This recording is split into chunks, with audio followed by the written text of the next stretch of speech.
What's going on, everyone? My name's Tenebris, and Atomic Heart is a fantastic video game with a great narrative, overarching, tight gameplay, and a game world best described as grandiose and inspiring.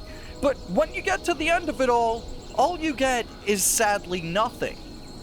Once you get to the end of your harrowing adventure through the utopian USSR, you come back to a game world that has literally nothing new for you to do.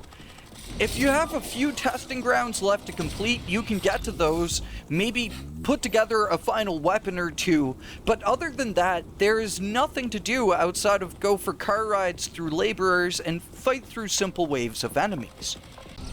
And even though this is disappointing to find, totally, I think it's also something that Mudfish can easily fix with an update or two along the way here. I don't like to focus on the doom and gloom of things, so let's talk about 4 ways that Atomic Heart can get itself a proper post-game here, so that once you're done with the campaign, you'll have a rich world to come back to, explore, and fight through. So the first and biggest thing that the post-game needs are refreshed world spawns. From bosses to regular enemies, it'd be great to come back to a world worth fighting through again.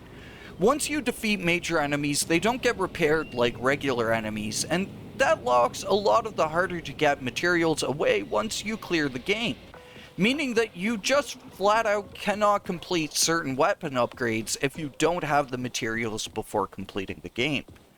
Now, I do have another idea for how these rare materials could be gathered in the post-game, but for now, a huge way would be to have the bosses you can encounter across the open world be refreshable somehow. Maybe through the Hawk system that's nearest to them, or by recompleting testing grounds. Being able to repeat these boss fights, and fights in general, would not only be great for getting rare materials, but just would be fun to go over again. Especially in the post-game, where your character feels pretty freaking powerful after the final boss.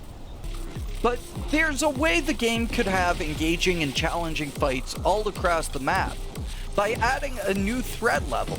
Right now, the threat level only goes to 2, but if it could go to 3 and drop something like a belly ash in one of the crates from the sky, that would solve so many issues with the post-game in terms of completing weapons. It also would be more engaging overall. You wouldn't just hit level 2 and fight the same old enemies. You could work towards level 3 that maybe would take some time to hit, then get a mini-boss fight whenever you need to in the game. I think it'd solve multiple issues with the post-game, offering something new to do and giving the resources that you really need in the post-game all in one. But there are other ways we could get repeat fights in the game, like having testing grounds be repeatable too. There are actually a few testing grounds with solid fights, like the fight against Natasha in Testing Ground 12, though all the testing grounds could totally be refreshed by adding in mutant spawns across all of them. Stuff like Pleish and large mutants would be pretty challenging in the close quarters of the testing grounds. If testing grounds had enemies packed into the areas between puzzles and wherever possible into the puzzles themselves, then it'd become a new fun challenge to fight through while redoing some of the older puzzles you've already completed. And speaking of completed, the ability to go through old completed complexes would be awesome. Again, all with refreshed enemy spawns to fight through, letting the combat of Atomic Heart really carry the post-game.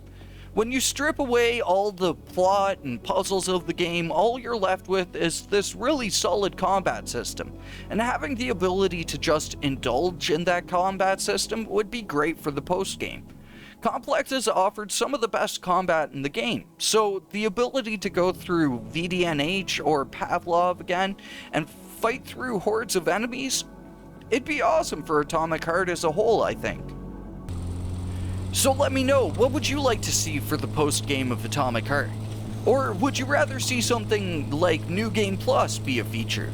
Let me know all of your thoughts in the comments down below, but for now, thank you for watching, and I will catch you all in the next one. Until then, peace.